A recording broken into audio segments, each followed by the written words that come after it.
Space stretched endlessly before Admiral Chen as she stood at the bridge of the Earth Defense Force flagship, Resilient. The holographic display showed hundreds of alien warships approaching, massive vessels that dwarf humanity's modest fleet. She could almost hear the mockery in the alien commander's transmission from hours ago. "Your tiny vessels are hardly worth our notice. Surrender now, and we may spare your primitive species." Ken's lips curved into a slight smile as she remembered her response. "We respectfully decline." 20 years of service had taught her that size wasn't everything. The aliens wouldn't be the first to underestimate humanity, and they probably wouldn't be the last. The bridge crew worked with quiet efficiency, their movements precise and purposeful. Lieutenant Rivera's fingers danced across the tactical console as he refined their formation. "All ships reporting ready, Admiral. The Artemis squadron is in position, and the Orion wing has completed their stealth approach." Through the viewport, Chen could see their fleet, small but sleek vessels that represented the pinnacle of human engineering. While the alien ships were enormous floating fortresses, human ships were swift, agile, and packed with innovations born from centuries of sci-fi dreams and decades of practical space combat experience. "Signal from the alien flagship, Admiral," announced Communications Officer Zhang. "They're laughing at our formation. They're broadcasting it on all frequencies." The alien transmission filled the bridge with harsh, guttural sounds that might have been their version of laughter. Chen nodded, maintaining her composure. "Let them laugh. Humanity has faced impossible odds before." She thought of the history lessons she taught her daughter, tales of smaller forces overcoming larger ones through ingenuity and determination. The Battle of Thermopylae, the American Revolution, the defense of Earth during first contact. Now they would write another chapter. "Multiple energy signatures from the alien fleet," Rivera reported. "They're charging weapons." His voice remained steady, but his knuckles whitened as he gripped his console. The Admiral took a deep breath, feeling the weight of 8 billion lives back on Earth. Their tiny fleet was humanity's last line of defense, but these aliens didn't know what they were dealing with. They hadn't seen how humanity had adapted alien tech captured during the First Contact War. They hadn't witnessed the quantum leap in human military strategy when faced with extinction. "All ships, execute Protocol Omega," Chen commanded. As she spoke, hundreds of supposedly defenseless human cargo ships scattered throughout the sector began their transformation. Panels shifted, revealing hidden weapon systems. Civilian transponders switched to military frequencies. The tiny fleet suddenly didn't seem so tiny anymore. The alien commander's next transmission contained no laughter. "What trickery is this? Your ships. They're changing." "Welcome to humanity's first lesson," Chen responded, allowing herself a small grin. "We're full of surprises." She turned to her crew, their faces illuminated by the red battle station's lighting. "All ships, battle positions. Show them why you never underestimate human ingenuity." The stars themselves seemed to hold their breath as the two fleets faced each other. Humanity's ships, a perfect blend of speed, stealth, and hidden firepower, prepared to demonstrate why size wasn't everything in space combat. The alien armada's initial confidence wavered as their sensors revealed the true nature of their opposition. The galaxy was about to learn an important lesson. Never mock what you don't understand. And humanity, they were about to show exactly why they had survived every challenge thrown their way since they first looked up at the stars and dreamed of reaching them. The real battle was about to begin. Time seemed to freeze as Admiral Chen watched the first volley of alien energy weapons surge toward her fleet. "Initiate countermeasures," she ordered calmly. Across the human fleet, experimental quantum deflectors activated, bending the incoming fire away from their ships in dazzling arcs of light. The alien commander's shock was evident in his next transmission. "Impossible. Our scans showed no such defensive capabilities." The massive alien vessels began to break formation, their previously organized approach dissolving into confusion. "That's the thing about humans," Chen responded, her fingers tapping a command sequence into her console. "We learned long ago to keep a few tricks up our sleeves." She thought back to the countless simulations, the years of preparation, the sacrifices made to reach this moment. After the devastating First Contact War, humanity had sworn never to be caught unprepared again. Lieutenant Rivera's tactical display lit up with new data. Admiral, the Artemis Squadron reports successful deployment of the quantum net. Orion Wayne is in position for Phase 2. The bridge crew worked with practiced precision, their movements reflecting thousands of hours of drills. The alien fleet's massive ships now found themselves entangled in an invisible web of quantum-linked satellites, their movements becoming increasingly restricted. What they had dismissed as debris and abandoned human cargo containers were actually components of the most sophisticated space warfare system ever developed. "Your deception will not save you," the alien commander growled, his transmission crackling with interference. "We have conquered 1,000 worlds. Your tricks merely delay the inevitable." The alien vessels began charging their main weapons, the energy buildup visible even to the naked eye. Chen allowed herself a moment to remember the classified briefing that had started all this. Intelligence had discovered these aliens' true nature, not just conquerors, but harvesters who stripped conquered worlds of all resources, leaving them uninhabitable. Earth would not be added to their list of victims. "All ships, execute Maneuver Delta 7. Chen commanded. The human fleet moved in perfect synchronization, their formations shifting like a school of fish evading a predator. Years of neural link training had given human crews reaction times that bordered on precognition. Officer Zhang's console erupted with new signals. "Admiral, detecting massive energy fluctuations from the alien fleet. They're trying to break free of the quantum net." The stellar backdrop flickered as space itself seemed to twist around the trapped alien vessels. Chen nodded to her weapons officer. "Deploy the Sestair drones." From the holds of every human ship, swarms of autonomous combat drones emerged.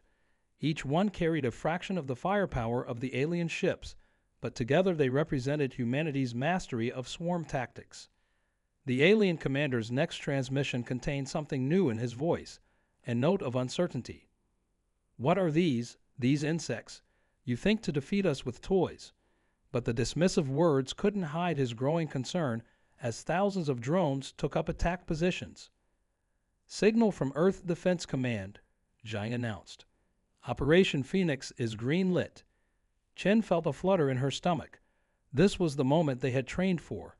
The culmination of 20 years of preparation since the First Contact War had nearly ended human civilization.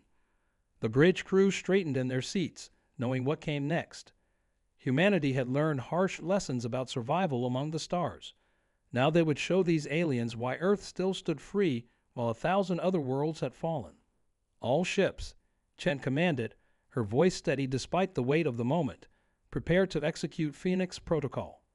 The fate of Earth hung in the balance, but she had never felt more confident in humanity's chances.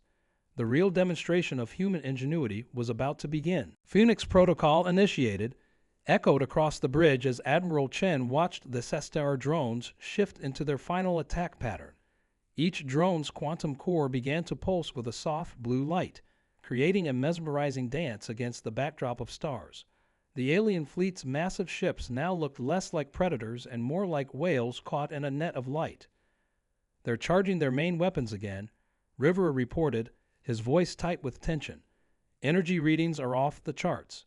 The alien vessel's weapon ports glowed with an ominous red light that seemed to pierce the very vacuum of space. Chen remembered the classified footage she'd seen of these weapons destroying entire planets. But humanity had spent 20 years preparing for this exact moment. "All ships, activate Phoenix shields," she ordered. A shimmering golden barrier materialized around each human vessel, the result of reverse-engineered technology from the First Contact War. The alien commander's next transmission came through filled with static. "Your resistance is impressive humans. Perhaps we underestimated your species, but you cannot hope to." The transmission cut off as the first alien ship fired its planet-killer weapon. The destructive beam struck the Phoenix shields head-on. For a terrifying moment, the bridge crew held their breath. Then Officer Zhang broke into a fierce grin. "Shields holding at 92%, Admiral. The energy absorption systems are working perfectly." "Impossible." The alien commander's voice returned, genuine fear creeping in. Those weapons have shattered worlds. How can your tiny ships? He trailed off as he realized what was happening. The golden shields around the human ships were growing brighter, pulsing with absorbed energy. Now you understand, Chen responded calmly. Every shot you fire makes us stronger. Humanity learned long ago that the best defense isn't just about blocking attacks. It's about turning them to our advantage. She nodded to Rivera. Begin Phase 3. The Cestar drones moved in perfect synchronization, forming complex geometric patterns around the trapped alien fleet. Each drone's quantum core synchronized with the others, creating a cascade of energy that made space itself seem to ripple. Your technology. It's unlike anything we've encountered, the alien commander admitted, but we still outnumber you. We still have the firepower, too. His words were cut short as his own ship's weapon systems suddenly went dark. Chen allowed herself a small smile.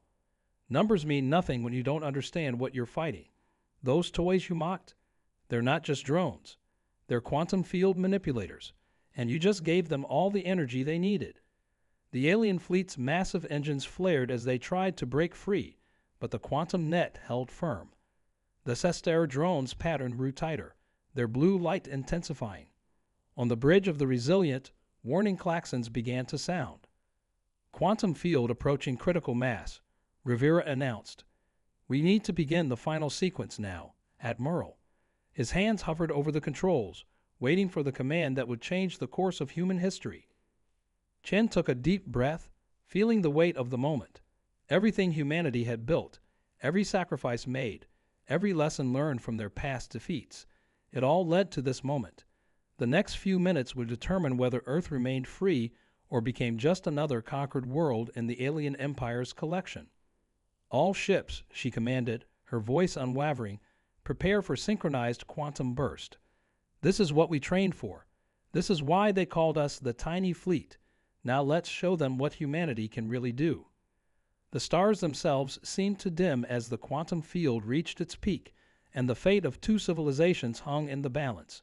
The real test of humanity's ingenuity was about to begin. Just as the quantum field reached critical mass, Officer Zhang's console erupted with urgent alerts. Admiral, we're detecting massive spatial distortions. Something's coming through. It's another alien fleet. The holographic display filled with new signatures as hundreds more enemy ships tore through the fabric of space itself. Ken's heart sank as she recognized the new arrivals.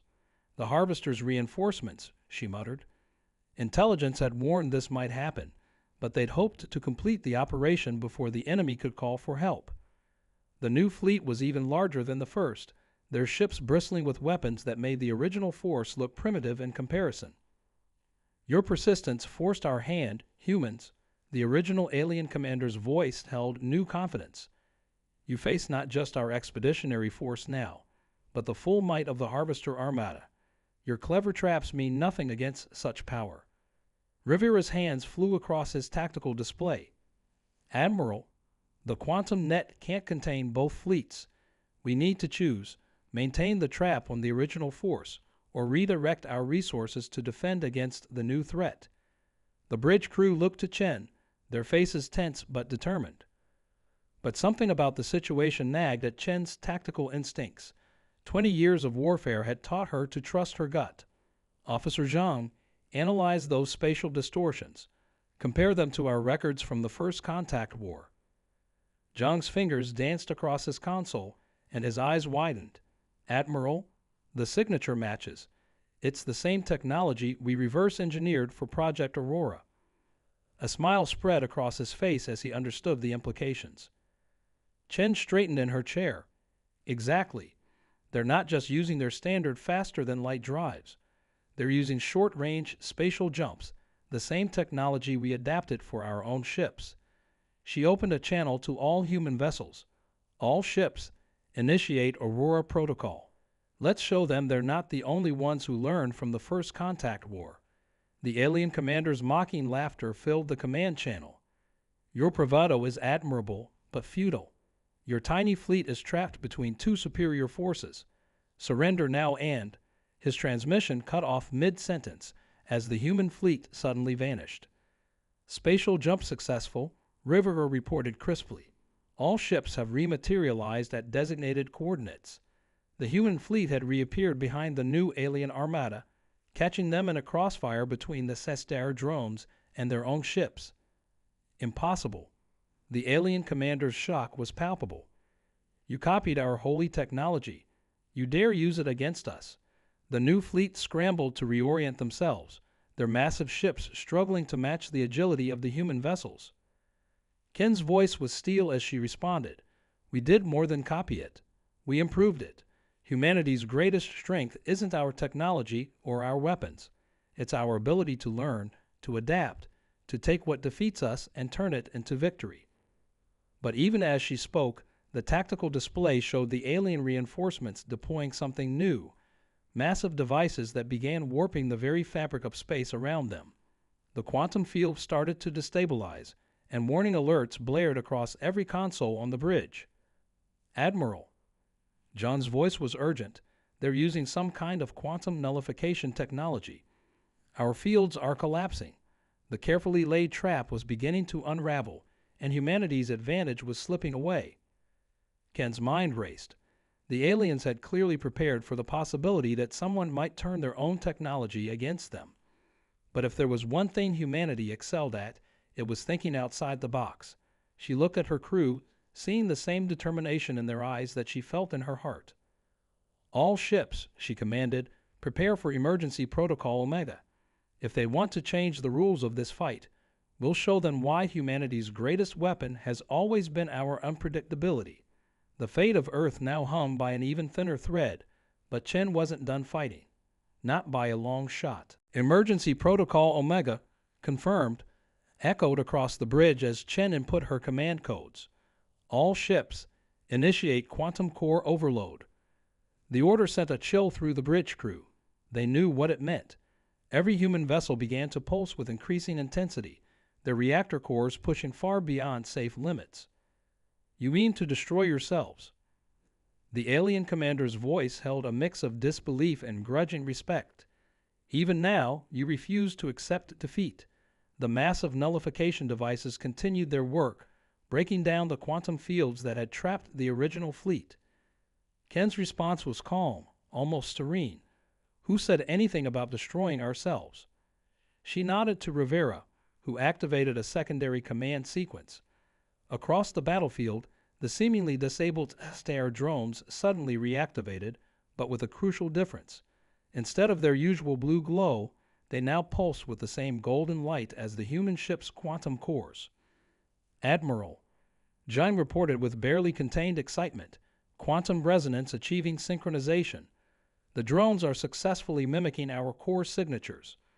The tactical display showed thousands of small points of light, each one a perfect copy of a human ship's energy signature. The alien commander's next transmission contained something new. Panic. No, impossible. Our sensors can't distinguish. Which readings are real? Both alien fleets suddenly found themselves facing what appeared to be thousands of human warships, each one seemingly ready to detonate its quantum core. That's the beauty of quantum entanglement, Chen replied. When everything is connected, reality becomes flexible. She opened a channel to all human ships. All vessels, execute final attack pattern. Show them why humanity never plays by anyone else's rules. The human fleet moved as one, their movements mirrored perfectly by the drone swarm. Each real ship was now hidden among dozens of identical energy signatures, making it impossible for the aliens to target them effectively. The nullification devices designed to counter large-scale quantum effects prove useless against this distributed approach. This is your final warning. The alien commander threatened, but his voice wavered. Our weapons can still destroy your entire fleet, even if we must fire blindly. The massive alien ships began charging their planet-killer weapons, preparing to unleash destruction in all directions. That's when Chen revealed humanity's final card. Now, Officer Zhang. At her command, Zhang activated the last stage of Protocol Omega. The quantum cores of both the ships and drones shifted frequency simultaneously, creating a cascading resonance effect that no one, not even humanity's best scientists, had been entirely sure would work. The alien commander's scream of realization came too late. The nullification devices, overwhelmed by the quantum cascade, began to backfire. The very technology they had used to try to counter humanity's trap became their undoing. Space itself seemed to fold around their fleet as their own defensive systems turned against them. "It's like I told you," Chen transmitted, watching as the massive alien ships began to lose coherence, their matter scattered across quantum space by their own devices. Humanity's greatest strength isn't our technology. It's our ability to turn our enemies' strength against them. The battle ended not with a massive explosion or a dramatic last stand, but with the quiet dissolution of two entire alien fleets, scattered across 1,000 quantum dimensions by their own hubris. As the golden light faded, the human fleet emerged unscathed, their tiny ships now the only ones left in normal space. But as the bridge crew began to celebrate, John's console lit up one final time. "Admiral, we're detecting more spatial distortions, but these are different." Chen turned to the tactical display, her victory smile fading as she saw new signatures emerging from quantum space. But these weren't alien ships. They were human vessels, bearing markings she'd never seen before. A new transmission cut through the command channel, carrying a voice that made Chen's blood run cold. "This is Admiral Chen of the Earth Defense Force Temporal Division. Hold your positions. We need to talk about what happens next." The bridge crew fell silent as they realized the true implications of their victory and the new chapter of human history that was about to begin. Admiral Chen stared at her temporal counterpart on the main view screen, seeing an older version of herself wearing a uniform she'd never seen before. The quantum distortions from the battle still rippled through space, creating an ethereal backdrop for this impossible meeting. "I remember standing exactly where you are now," the future Chen said with a knowing smile, wondering if this was some alien trick, or if the quantum cascade had affected my mind. She paused, letting her younger self process the situation. "It's neither. We're as real as you are, just a few decades ahead." The bridge crew watched in stunned silence as more temporal ships emerged from the quantum rifts. Their designs were clearly human in origin, but incorporated technology far beyond anything currently available. Zine's scans confirmed they were definitely Earth vessels, just ones that shouldn't exist for years to come. "The Harvester's defeat here today," future Chen explained, "creates a cascade effect throughout the galaxy. Their empire crumbles, but in their desperation, they launch attacks through time itself. Humanity adapts, as we always do. We formed the temporal division to protect our timeline, to ensure moments like this one stay preserved." President Chen found her voice at last. "So we won. Earth remains safe." The question carried the weight of 20 years of fear and preparation since the first contact war. Her future self's expression softened. "More than safe. This victory proves to every species in the galaxy that humanity isn't just another primitive race to be conquered. We become known as innovators, problem solvers, the species that turned the Harvester's own technology against them." Rivera's tactical display suddenly lit up with new data as the temporal ships shared their sensor logs. The scope of humanity's future achievements scrolled across the screen: colonies across multiple star systems, peaceful alliances with dozens of alien races, technological advances that bordered on the miraculous. "I can't tell you everything," future Chen said, noting her younger self's keen interest in the data. "Temporal mechanics are tricky. But I can tell you this: what you accomplished here today doesn't just save Earth. It changes the very nature of how species interact across the galaxy. The tiny fleet becomes a legend, a reminder that true strength isn't about size or numbers, but about innovation, adaptation, and the courage to face impossible odds." President Chen looked at her crew, seeing the pride and wonder in their eyes. "So what happens now?" "Now?" Future Chen smiled. "Now you get to do something I envy. You get to experience humanity's golden age for the first time. The temporal fleet will clean up any quantum irregularities from the battle, ensure the timeline remains stable, and then we'll return to our own time." As the temporal ships began their work, President Chen thought about everything that had led to this moment: the years of preparation, the sacrifices made, the lessons learned from past defeats. Humanity had faced extinction and emerged stronger, turning their enemies' greatest weapons into the keys to their own survival. One last thing, future Chen added as her ships prepared to depart. Remember this moment. Remember how it felt to stand against impossible odds and triumph. Because that spirit, that uniquely human blend of innovation, determination, and adaptability, that's what truly makes humanity a force to be reckoned with among the stars. The temporal fleet disappeared as quietly as they had arrived, leaving Chen and her crew alone with their victory. The stars seemed brighter somehow, full of promise rather than threat. Humanity had been mocked, underestimated, and nearly destroyed. But they had proven something extraordinary, that the smallest fleet could overcome the greatest armada, not through overwhelming force, but through the power of human ingenuity. Officer Zhang, Chen said, watching the last quantum distortions fade away, set a course for Earth. It's time to tell humanity about its future among the stars. The tiny fleet began its journey home, carrying with it the dawn of a new era for all of humankind.